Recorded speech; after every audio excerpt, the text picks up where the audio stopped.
So let's get back to some Australian issues. Let's kick back and have plenty to talk about with two people who I know are very fired up and ready to do so. From the IPA, the man who goes the full Rozner, none other than Gideon Rozner, joining us now from our Sydney studios. How are you, mate? I'm very well, but there's nobody to smoke cigars with in the car park after the show.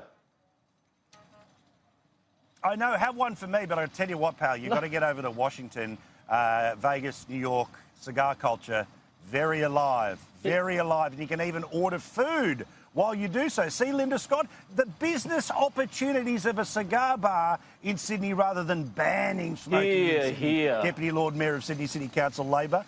Lovely to see you. How are you, Linda? Oh, look, I'm very well. Better for seeing you, Paul Murray. But I'm here to say, look, we're doing those bars good business. I tell you what, we're banning smoking on George Street and in Martin Place, but it's going to send those people into those kinds of businesses. Paul, can we forget the whole panel? Can we forget all the topics and just talk about lockout laws for the rest of the show and indoor smoking? I think that'd be a great debate. Yeah, fine by me. Well, let's just do a little touch of that. Linda, are you pro or anti the lockout laws? It looks like Gladys Berejiklian, and who cares what the parliamentary committee's going to find? She's probably going to wind these things out. What do you think?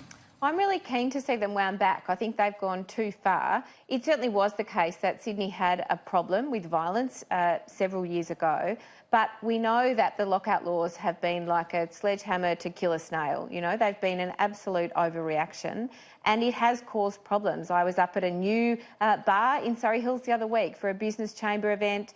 They were talking about the demand. It's enormous. We want to make sure that people can stay out and have fun in Sydney all through the night. But that does mean the Premier needs to act and roll back the lockout laws. It's good that she's given her personal view, but she actually hasn't acted yet, and we need that action from the government to roll back the laws.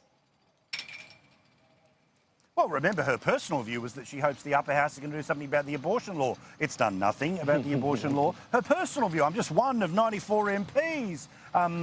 You know, ridiculous.